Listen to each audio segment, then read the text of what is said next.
Assalamualaikum warahmatullahi wabarakatuh. Halo teman-teman semua, perkenalkan nama saya Zina Argasana, NIM 18020460025, mahasiswi program studi Ilmu Falak UIN Wali Songo Semarang. Kali ini saya akan menjelaskan mengenai penerapan bisnis model Canvas untuk memenuhi tugas mata kuliah kewirausahaan yang diampu oleh Ibu Anis. Untuk penjelasan selengkapnya, tonton terus video kali ini ya.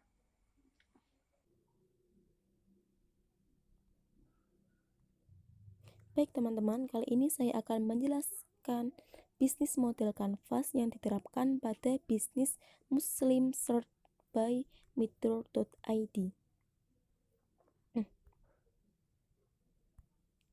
Apa itu bisnis model Canvas?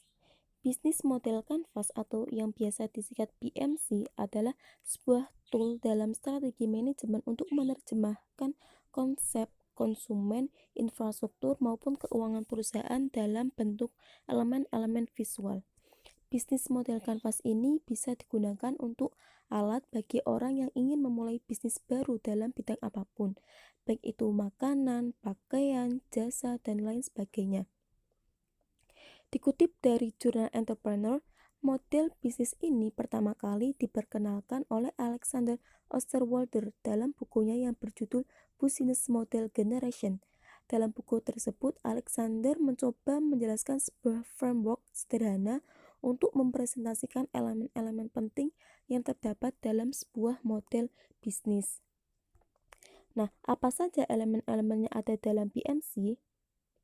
Ada 9 elemen, yaitu yang pertama value proposition, customer segment, customer relationship, channel, key activities, key resource, key partner, cost structures, dan revenue stream.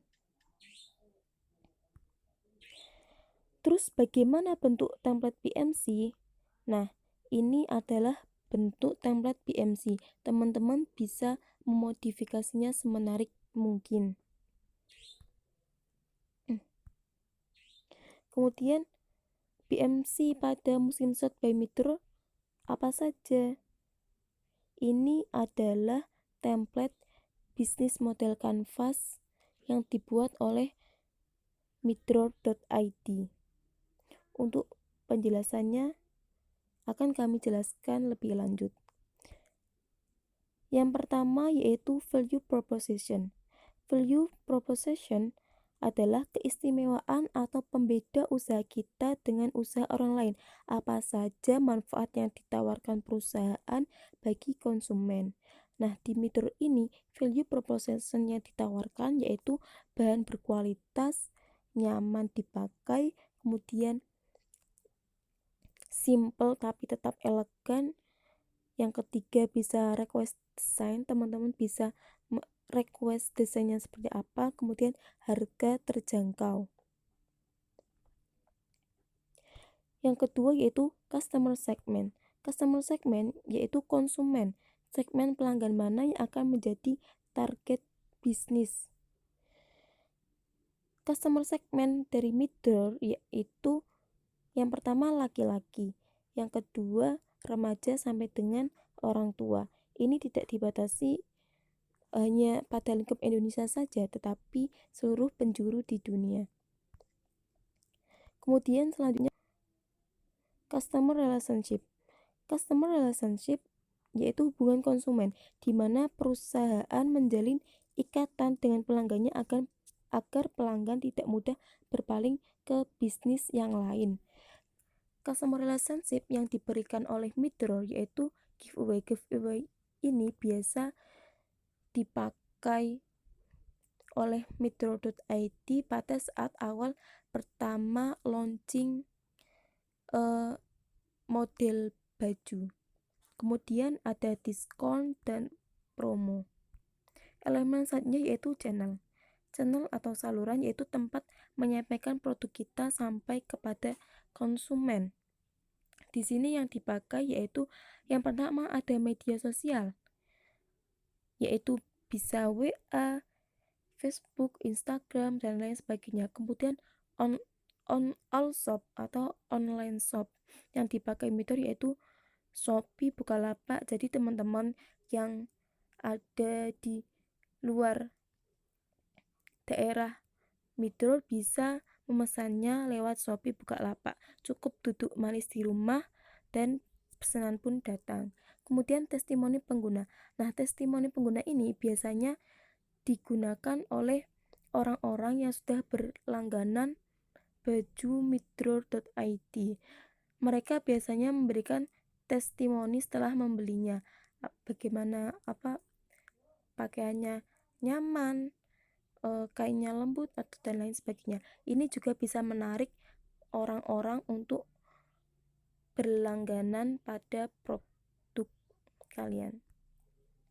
Kemudian yang selanjutnya yaitu key activities. Key activities ini merupakan semua aktivitas yang berhubungan dengan produktivitas bisnis yang berkaitan dengan sebuah produk, di mana kegiatan utamanya adalah menghasilkan proposisi nilai. Nah, key activities ini dimulai aktivitas bisnis apa yang diterapkan dalam perusahaan, bagaimana dengan distribusi produk, bagaimana memilih tenaga ahli dalam menjalankan bisnis dan lain sebagainya. Di sini ke aktivitasnya yaitu yang pertama yaitu membeli bahan seperti kain, kancing, benang, dan lain sebagainya. Kemudian yang kedua itu mendesain produk, desain apa yang akan digunakan, bagaimana bentuk bajunya. Kemudian ada produksi di sini seperti menjahit, menyetrika, dan lain sebagainya. Kemudian marketing ini bagaimana teman-teman mempromosikan kepada orang-orang lain. Kemudian yang kelima itu packaging atau cara membungkus bahan teman-teman. Karena kalau barang yang dibungkus semenarik mungkin itu bisa menarik konsumen yang lain. Elemen selanjutnya yaitu key partner. Key partner ini merupakan rekan kerja. Bisnis tidak dapat berjalan sendiri, pasti ada rekan kerja untuk menciptakan siklus bisnis sesuai ekspektasi. Dengan adanya rekan bisnis, maka pekerjaan semakin mudah, ringan, dan apa yang diinginkan akan tercapai. Artikan juga siapa saja yang membantu dalam bisnis tersebut. Pada bisnisnya midrow.id, key partnernya yaitu ada supplier bahan pakaian seperti kain, kancing, benang, label, dan lain sebagainya. Kemudian ada desainer. Yang ketiga yaitu penjahit, ada fotografer, model, reseller, dan dropshipper. Elemen selanjutnya yaitu key resource. Key resource ini yaitu sumber daya, kunci atau alat-alat yang membantu dalam kegiatan usaha untuk mewujudkan value proposition. Key resource di sini yaitu yang pertama ada bahan-bahan, kain, kancing, benang, dan lain sebagainya. Yang kedua yaitu mesin jahit dan setrika. Karena produk dari kita adalah sebuah baju, maka alat yang digunakan pasti mesin jahit. Kemudian yang ketiga itu ada HP. HP ini digunakan untuk marketing dalam kegiatan pemasaran, karena yang digunakan dalam usaha kami pemasarannya yaitu lewat online. Kemudian elemen selanjutnya yaitu cost structure atau struktur biaya, yaitu skema finansial yang membiayai operasional perusahaan. Biaya apa saja yang dikeluarkan di sini yaitu ada gaji. Gaji ini diperuntukkan untuk para penjahit, model, fotografer, desainer, dan lain sebagainya. Yang kedua yaitu biaya produksi, packaging, marketing, dan lain sebagainya. Kemudian elemen yang terakhir yaitu revenue stream, yaitu sumber pendapatan. Dari mana saja mendapatkan pendapatan? Di sini kami mendapatkan pendapatan yaitu profit. Pastinya sebuah usaha akan mendapatkan sebuah laba atau keuntungan dari penjualan tersebut. Yang kedua yaitu sisa kain dibuat masker, karena pasti setiap penjahit kalau membuat baju pasti ada sisa-sisa kain. Nah, sisa-sisa kain tersebut dibuat masker. Dari masker tersebut kemudian dijual kembali. Nah, dari sini kita akan mendapatkan pendapatan yang lebih.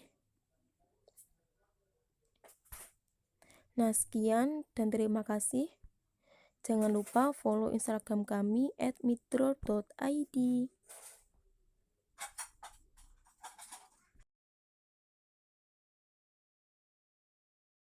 Nah, seperti itulah penerapan bisnis model kanvas pada usaha Midor.id. Semoga dari apa yang saya paparkan, teman-teman bisa memahaminya dan termotivasi untuk berwirausaha. Lebih baik membuka lowongan pekerjaan daripada melamar pekerjaan, karena dengan membuka lowongan pekerjaan, berarti kita membantu Indonesia untuk meminimalisir angka pengangguran. Sekian dari saya. Wassalamualaikum warahmatullahi wabarakatuh. Dadah!